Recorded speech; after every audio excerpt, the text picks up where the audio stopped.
The pause between seasons is like the pause at the end of a day. We take stock of the results and gauge the problems raised by the very process of discovery. Our expedition sign welcomed our return. We were richer than on our first arrival, richer in answers and in new questions. The answers were awaiting us in the ground, and they turned out to be so close to our expectations that one might accuse us of having planted our finds. Such is the relished pleasure of goal-oriented research.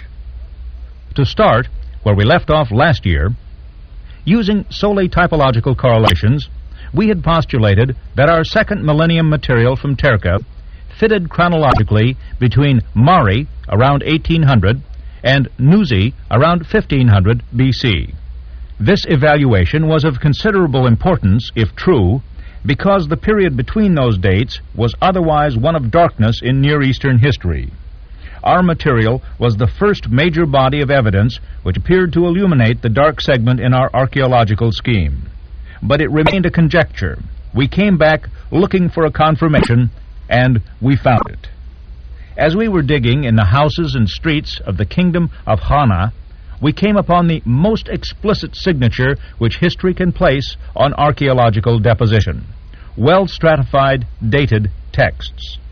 This is a contract for sale of land for 12 shekels of silver on the part of a woman called Lady Ilidumki.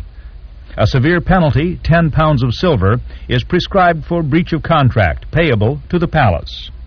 It was authenticated by 2 witnesses who had rolled their cylinder seals on the tablet itself and on a layer of clay which had been placed over the tablet to serve as an envelope. Although shattered in antiquity, the dozen fragments represented one complete side of the text. The fragment of another contract preserves the name of a new king of the Hana dynasty, Yagid-Lim. This dynasty was known to have ruled Terqa, probably their capital, and the region of Hana. Until now, texts associated with this dynasty had never been found in a stratified context, so that they could not be matched against any corresponding assemblage of material culture. Our new finds from Terqa, those of the 1976 season, were published shortly after the end of the excavations. The returns had been rich, especially the pottery from a small room which appeared like this in 1976. As our 76 plan shows, the area seemed to extend to the west, away from the cliff face. So, naturally, that's where we dug this year. And that's where, in the newly uncovered remains of the building complex, we found the Hana tablets. Structure A3 is the storage room uncovered in 1976. A1 is the room where the contract of Lady Ilidumki was found. The contract with the name of King Yagid-Lim was found in debris overlaying structure B1. A street separates this city block from another shown in green. Looking down the street toward the river, we see a tiny fragment of the Hana kingdom, the only one brought to light so far. A corner of a residential area where one wealthy woman, some 3,600 years ago, kept a record of her business transactions. If we descend within the walls of the house, we gain a better understanding of what is meant by well stratified. The spot where the contract of Lady Ilidumki was found is well within the layer of burnt debris which had accumulated over the floor of the house. The debris were compacted when the house was reused after the fire, and the resulting new floor is a uniform and well-defined surface which effectively seals the older floor. Everything preserved between these two floors may safely be considered contemporary, and the contract found here precisely dates the stratum. The objects found in the second millennium houses are mostly utilitarian. A strainer, a trough with depressions along the rim, distinctive button-base goblets which could be held in one hand, slightly larger jars requiring 2 hands and probably used for pouring, and large wide-mouth vessels from which the contents could be scooped with a ladle.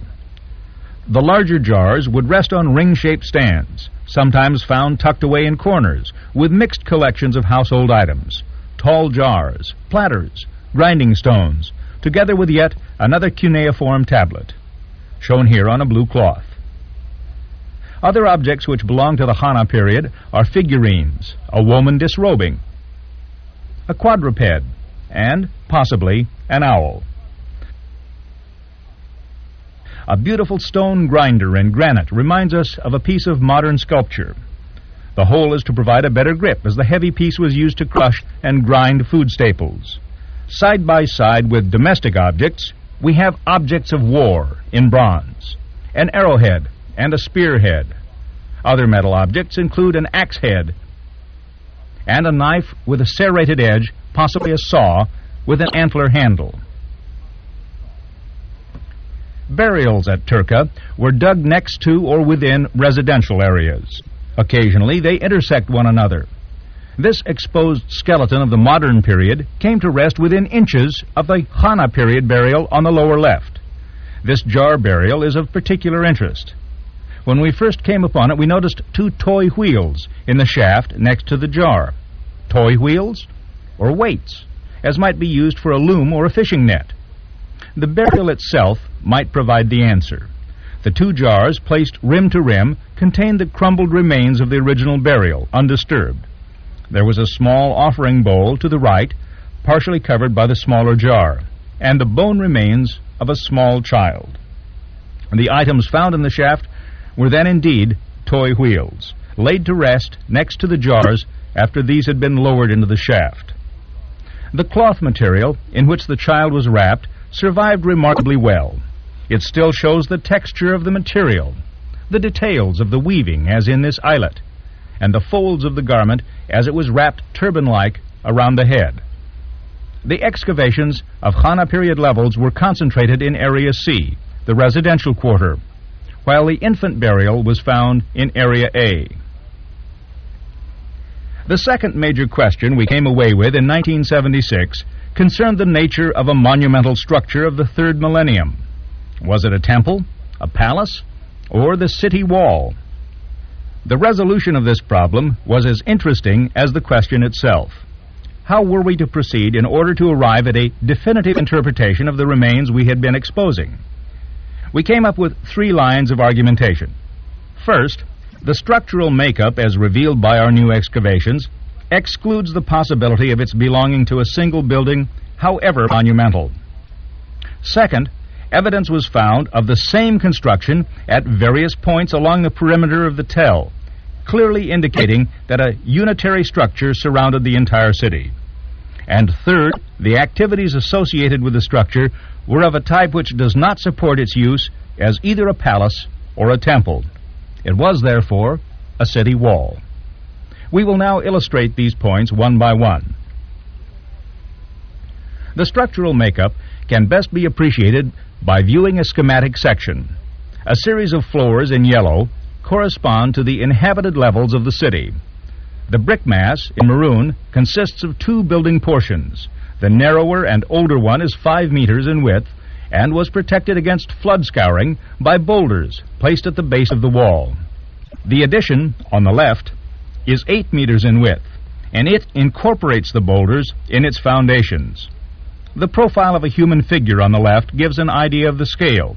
The wall is about 4 times the height of the person.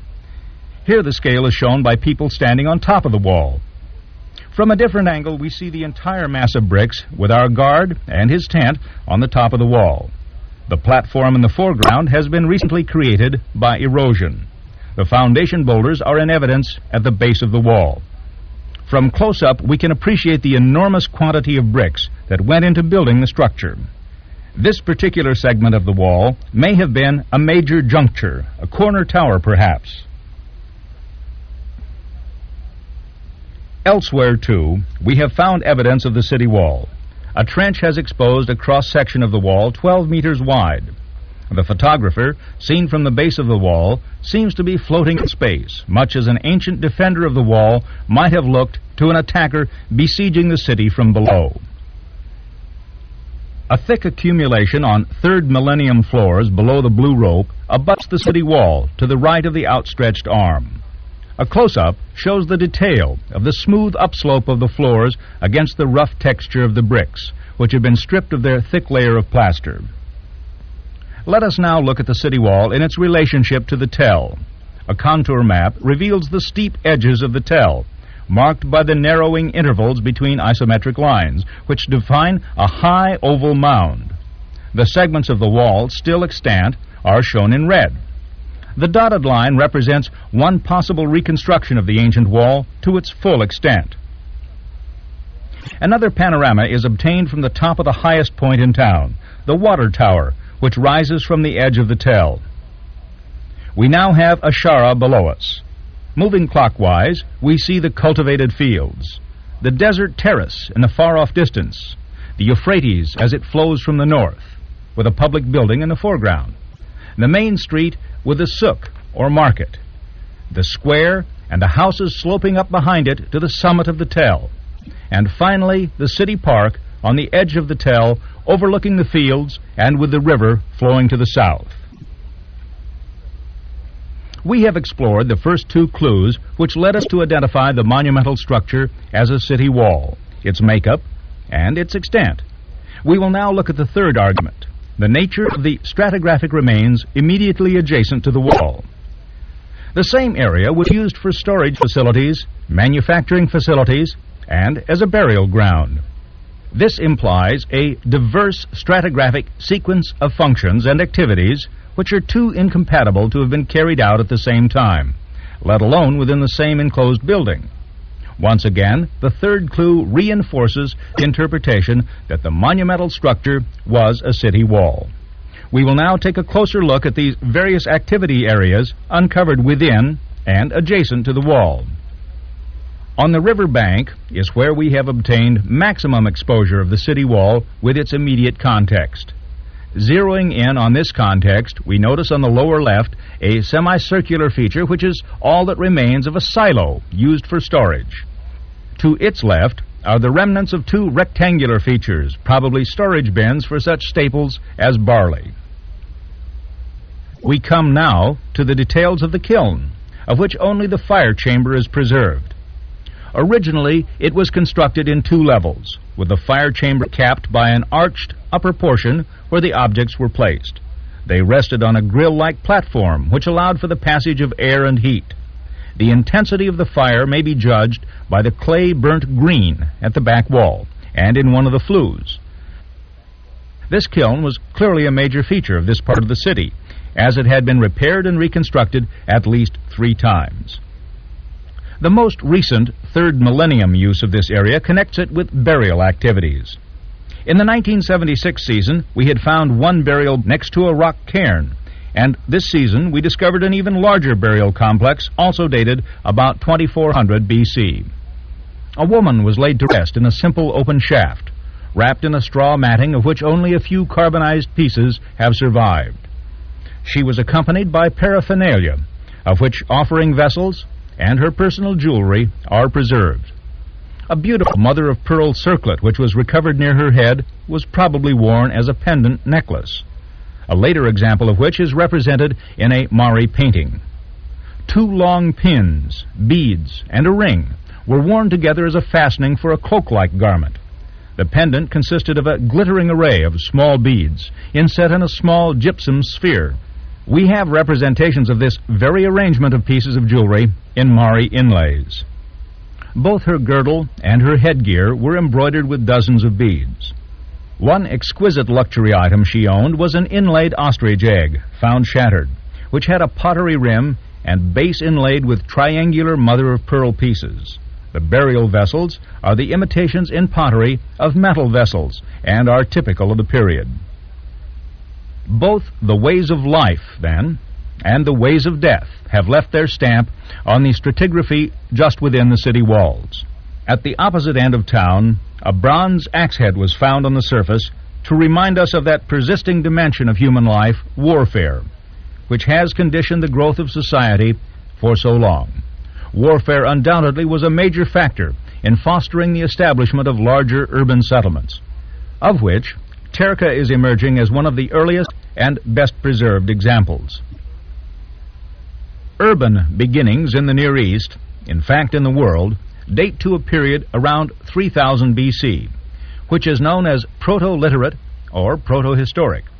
While Terqa shows no trace of occupation during this period, Evidence of a proto-literate settlement was found at a nearby site known as Greya, located some 4 kilometers up the Euphrates. The geomorphological configuration of the site is interesting. The river makes a bend here, which seems to respect the contour of the tell. The current is flowing on one side and eroding the other, creating a promontory. It's possible that the original settlement was located on a rock formation, which now poses special resistance to the force of the water. Looking from the edge of the tell down the riverbank, we gain a view over the landscape similar to that from Terqa. Here, too, there are houses on the flattened top of the tell.